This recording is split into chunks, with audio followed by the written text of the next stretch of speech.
Kung sa kanan, nung nag-ano ako ng semento, yung ganyan, yung panambas, yung natipag na semento. Eh, nung malaglag, napaganon. Nahiklat, parang kung nabitawan nyo. Oo, Mga biglang nabitawan nyo. hindi, natanggal na yung mga laman ng supot ng semento. Kasi tinaktak ko gano'n yung mga panambas. O yung bigat na iwan na. Ikaw ngayon, kasi Gumanon. nahiklat ka nga. Uy! Kinaya ni nanay. Upo kayo tayo. Sige. Ngayon, Tapos, hindi na umangat. Pinahilot ko, yun, umangat na konti. Ngayon, nung nagprito naman ako, kinukuha ko yung pang-ano ko ng prito. Eh, biglang tumalsik. Ganun na naman. Ayaw na naman umangat. parang ito, mahirap dito. Ito, gano'n ka. Ito. Hawak nyo nga ito. Okay. Parang kanina kasi, parang kulang eh. Kasi kailangan nahawakan natin, kiligili natin. Yun lang kanan ang problema nyo. Pati ito karyo. Kaya nga eh, nakikita ko kasi. Umano na. Ba't nadadamay? Ito, Alam nyo kung bakit sinasabi therapy nyo. ko to. Alam nyo kung bakit yung sinasabi nyo na damay. Opo. Nahihirapan na kayo sa kanan eh. Bugbog lang sa lahat to. Palagi nyo lang inuuna. Ngayon, siyempre, masakit na ron. Oo. Dito naman kayo matutulog ngayon yan, sa kaliwa, kasi nasasaktan kayo ron. Siyempre, katagalan, nahahawa siya. Sinasabi nyo, nahahawa na itong kabila ko. Dati, ito lang. Kumbaga, Hindi ko kahangir na yun. kaya nga eh. Yung magsungkit ng panang, parang pay. Pag-ubad nito, pinapaano ko muna sa kanya. Ako, so hilahin. Nahihirapan na siyang magdiretso. Naaangat pa naman, pero may pumipigil na. Oo. Okay, tignan natin. Diabetic ko ba kayo tayo? Hindi. Opo. Yan. Medyo. Isa yan sa mga rason din. Based yan sa mga doktor. 90% ng diabetic person, binibisita nito. Nagkaroon lang ng trigger point ng pag-list-list nyo ng ng simento, Okay, palambag. na angat. Yun. Nag-react. Mabilis lang. Mabilis yung magkaroon ng inflammation o pamamagaron sa loob once na diabetico tayo. Tapos ang sarap matulog ng nakatagilid, tandaan nyo, sarap Oo nga, matulog ng nakatagilid. Tagilid ng tagilid. Pag gising nyo sa umaga, manhid na manhid. Yun yung mga diabetic. Sa diabetic kasi, tandaan nyo, mas malapot yung dugo nyo. Pag napipigil yung blood circulation, pag diabetic ko kayo, siyempre mamamanid kayo. Ganun parang lang. Ngayon tayo, ang laki ng katawan nyo, pero yung dito nyo, wala ng muscle. Oo nga, ho. Yun. Natuyo, Saka, oh. Parang napunit noon, nag-aano. May lumangit-ngit ba nung Oo, nakatak nyo? Hindi, iba rin yun. Yung naghahakot ako buhangin. Ganyan. Hapon. Yun, parang ganun ba? Parang may napunit. Wala, nandun ka yan. Try may time ka dyan. Kaibigan. 500? Kaya mo na. Bayo sa mga. Marami po. Ito mo. Oo nga, ho.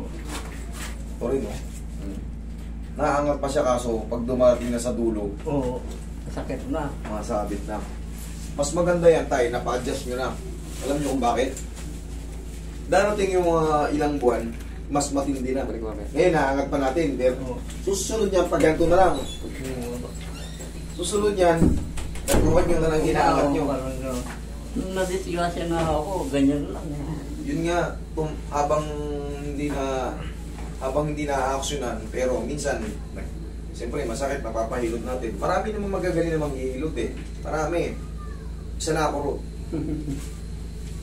Marami. Basta, tandaan nyo, isa lang din sa mga sikreto para mabilis kayong gumaling. Kailangan kilala nyo yung pagpapahilitan nyo, alam nyo yung background. Para magtiwala kayo, isa yun sa kailangan napapanood nyo muna yung pupuntahan nyo. Hindi yung narinig nyo lang kay Doon, may hilot. doon, may hilutan doon. Pumunta ka ngayon doon. Kayo po ba? Parang natatakot. Yung isip mo, parang natatakot ako. Parang ang dinala ng misis ko, doon may naghihilot.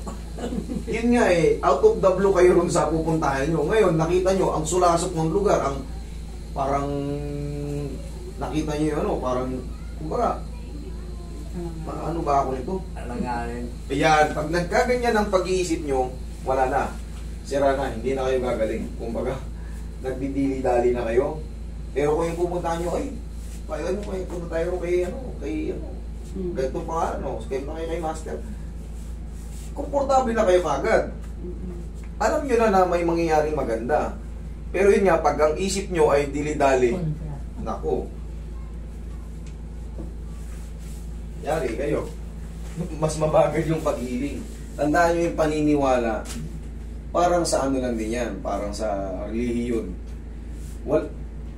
Ang daming relihiyon, di ba? Oo.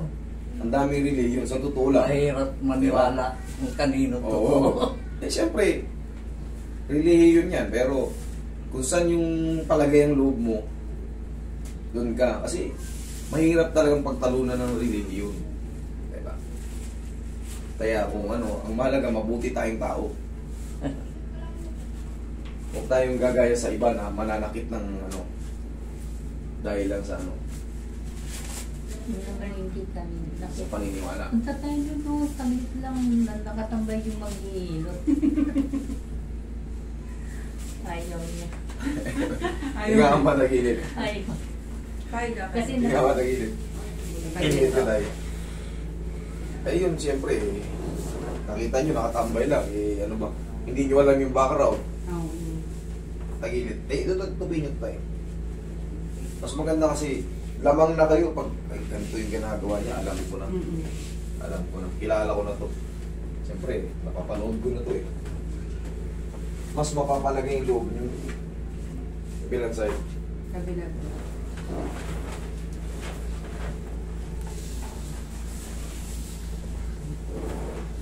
Madamay na ho dyan yung balakang ano ho, sir. Ay, kaya nga ito, pambalakang to tayo. Kasi tay, tandaan nyo, bakit ko dinadagdag to? Lalo sa mga umiidad. Normal na sa atin. Siyempre, talagang sumasakit yung balakang natin sa mga ano. Kahit yung mga muscle spasm lang. Malaking bagay. Yung maiinat tapos minsan lalagutok pa. Ang sarap. Tapat. Basta tama yung posisyon ha. Hindi yung basta-basta na lang. Mapahamak din kayo pagka na-over kayo. Tambutan mo lang, katamo tayo.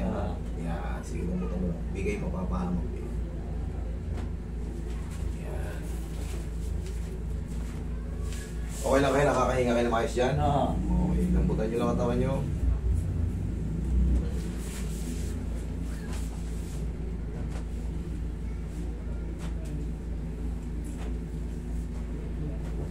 Okay, lambutan nyo lang. Ilan taon na ba kayo tayo? Sinayin po. Oo, kita nyo 60 na yun.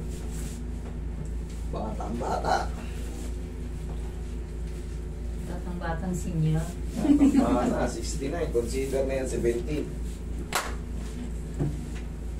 Yan lang kayo tayo ha. Opo. Okay lang yung posisyon dyan, hindi sumasakit ang balakang nyo. Hindi mo. Okay, good. May ano din sa balakang yan. Ay, lalo pag umiidad, labigi na tayo. Pag umiidad. Kung nasa bahay na naman kayo, hindi naman kayo pumapasok sa opisina, eh, magbawas-bawas tayo ng ligo. Makatipid pa tayo sa bill ng tubig. Di ba? Basta ka nasa bahay na naman eh. Nunood-nood ka lang doon, palikot-likot ka lang sa loob ng bahay nyo. Sa labas ng kaunti. Wala. Ang hindi pagligo ng dire-diretso, mas nakakabata. Relax na. Maghuhugas na tayo ng mga private natin. Okay? Inhale. Inhale lang. Inhale. Exhale. Yan. Yan lang muna tayo ha. Huwag ka muna nakatayo. Tapos mamasahi, gulit yung ano mo. Yan, mabalikat yung. Pinalambot ko lang muna. Hindi ko pa pinersa ng todo. Tapos, meron na kasing scratch yun dun sa may shoulder nyo. Pero walang problema yun sa mga tumutunog. Sa akin, meron din. Ito na ho, hindi na. Gusto niyo. Walang problema yun, basta walang may pain. Matanggal yung pain, okay na yun. Yung mga clicking-clicking, minsan nagiging regular yan dyan. Kahit sa tuhod, sa paa, sa mga kamay, sa siko. Basta may mga joint may tumutunog-tunog dyan. Pero pangkaraniwan talaga madalas, tuhod, kamay, Kaya pagbangon, aray. aray case yun. Opo. Pero kailangan wala ngang aray. Upo kayo. Pati yung apo sa tuhod, marunong na mag-aray, agay-agay.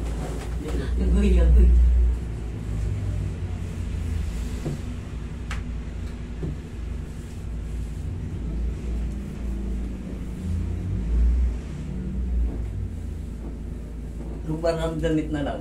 Hindi naman. Okay na. Hindi naman yan, yung mancha na yan, mawawala rin yung pag nilaban. Ano naman yan eh. Di ba minsan nakaputi ako? Oo. Okay, nagmamantsa yan, pero pag nilaban, tatanggal din. Hindi siya yung parang pintura na Ibig makapit. sabihin parang maluwag ang paggalaw niyo. Baka makita yun, baka marami nagkagusto sa inyo sa YouTube. Baka marami din oo. mag-chat din. Oo nga pala. Yung iba kasi nagtatanong, Master, pay naman number niya. May mga pupunta kasi rito ang magaganda, pogi, sir. Ayun. Pay number, anong pangalan niya sa Facebook? Makakita niyo yung comment Pag doon. ako ang hinanap ang number, patayin natin yan.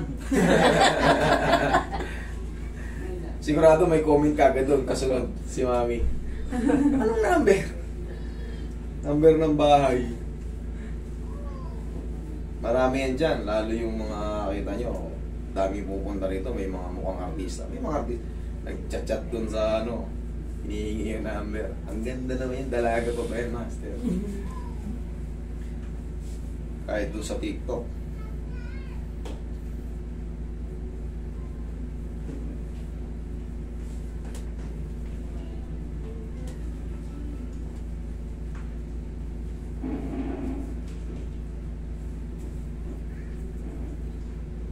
Hinahating ko yung buhok niya para umaba pa.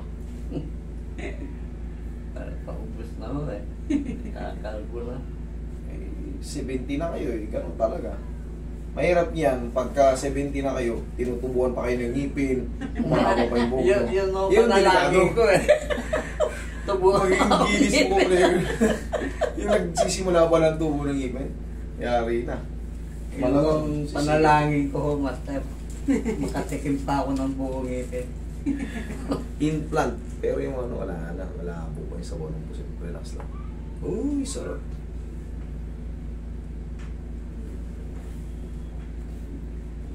Oh, di ba? Oh. Parang nilagyan ng string niya. Mahuhubad mo na damit mo. Hindi Oo, yung di ka na tatawagin pa ako. mag-uutos. Oh, hubad ka na damit. Testing. Marin mo daw pa, kaya mo na.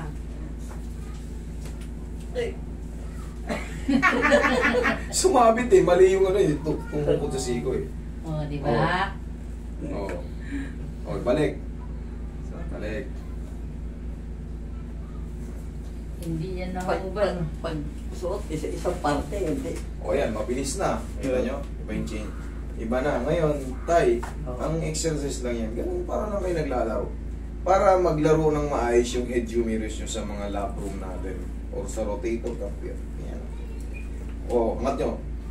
Angat. O, sakit? Wala. Wala.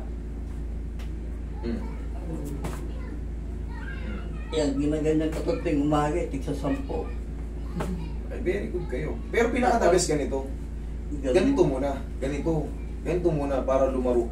Pumasok muna siya sa tamang posisyon. Kasi once na binigla mo yan ng gano'n, may problema ka sa siko, ay sa ano, Ganun ka. Oo. sasabit siya. Kailangan kasi yan. Parang mga ano lang din yan, ball joint. Oo. Ikutin mo muna. Hindi mo yung hiklatin kagad ng ano. Ano muna? Round Top muna. lap. Top lap yun, oh. Ganyan muna. Tapos, oh. Okay na. Oh. Huwag lang ka maligo hanggang 6 na buwan. Para malaman natin kung palalayasin kayo. Hindi. Sige tayo. Hindi yan pala yan.